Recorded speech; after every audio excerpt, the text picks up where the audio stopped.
Assalamualaikum warahmatullahi wabarakatuh. Nama saya Aldi Firmansyah dengan NIM 20104112221. Saya di sini dari kelompok 3 ingin mempresentasikan tentang prinsip pengukuran resiko. Adapun anggota kelompok saya yaitu Kurnia Faiza dengan NIM 2010411220 dan dengan saya sendiri. Yang pertama yaitu tentang definisi pengukuran resiko. Pengukuran resiko sendiri adalah usaha untuk mengetahui besar atau kecilnya resiko yang akan terjadi.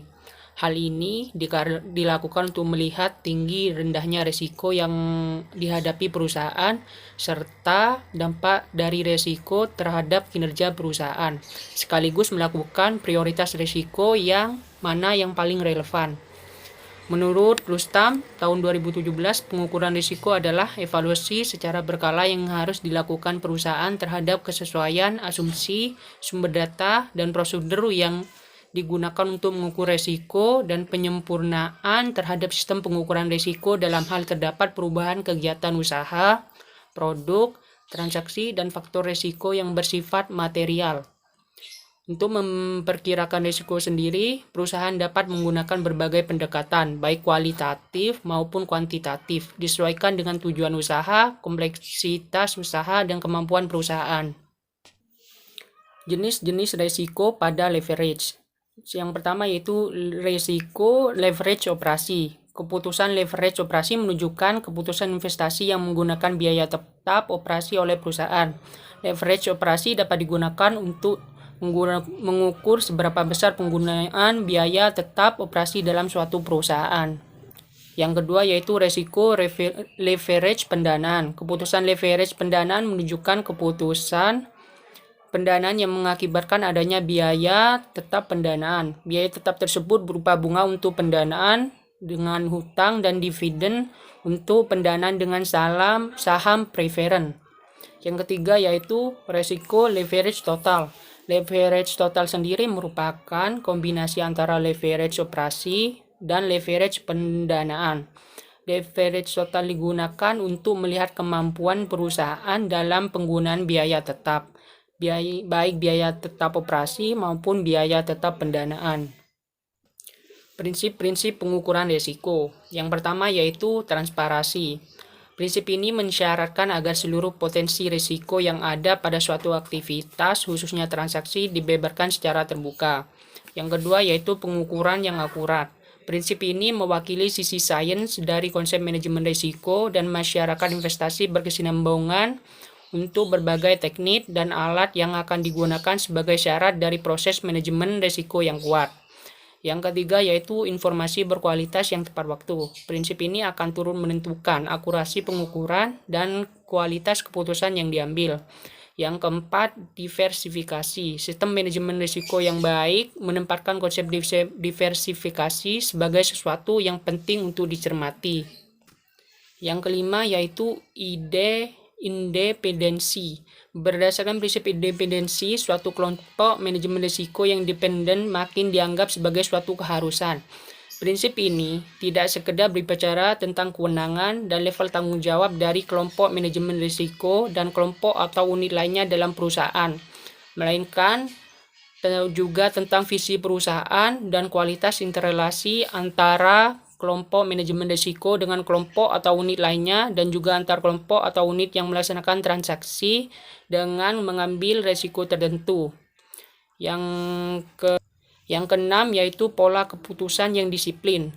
Porsi sains dalam konsep manajemen risiko telah memberikan banyak kontribusi bagi kemampuan manajemen risiko dalam melakukan pengukuran risiko umum.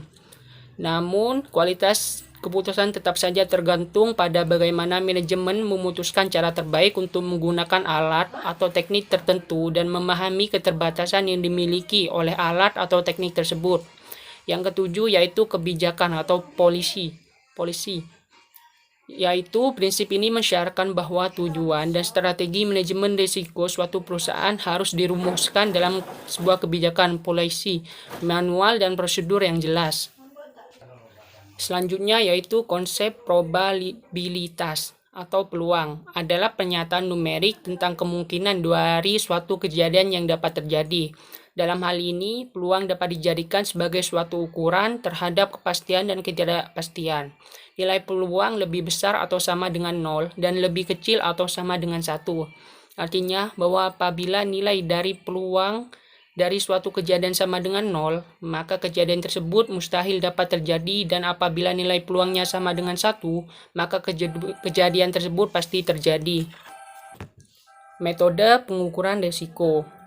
Yang pertama yaitu distribusi binomial.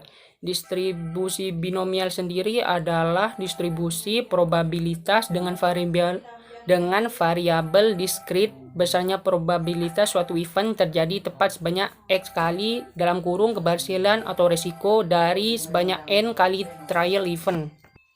Yang kedua yaitu distribusi position. Distribusi position diberi nama sesuai dengan penemunya, yaitu Simon Diffusion. Distribusi ini merupakan probabilitas untuk variabel diskrit acak yang mempunyai nilai 0, 1, 2, 3, dan seterusnya. Yang ketiga yaitu value at risk. Menurut Jorion 2007, value at risk atau VAR merupakan metode perhitungan market risk untuk menentukan risiko kerugian maksimum yang dapat terjadi pada suatu portofolio baik single instrumen ataupun multi instrumen pada confidence level tertentu selama holding periode tertentu dan dalam kondisi pasar yang normal. Rangkuman yang terakhir yaitu rangkuman materi. Menurut Rustam 2017, pengukuran risiko adalah evaluasi secara berkala yang harus dilakukan perusahaan terhadap kesesuaian asumsi, sumber data, dan prosedur yang digunakan untuk mengukur risiko dan penyempurnaan terhadap sistem pengukuran risiko dalam hal terdapat perubahan kegiatan usaha, produk, transaksi, dan faktor risiko yang bersifat material. Untuk memperkirakan risiko, perusahaan dapat menggunakan berbagai pendekatan, baik kualitatif atau kuantitatif, disesuaikan dengan tujuan usaha, kompleksitas usaha, dan kemampuan perusahaan. Ada 7 prinsip-prinsip pengukuran risiko, yaitu transparansi, pengukuran yang akurat, informasi berkualitas yang tepat waktu, diversifikasi, independensi, pola keputusan yang disiplin, yang terakhir yaitu kebijakan policy. Sekian dari saya, kurang lebihnya mohon maaf. Terima kasih.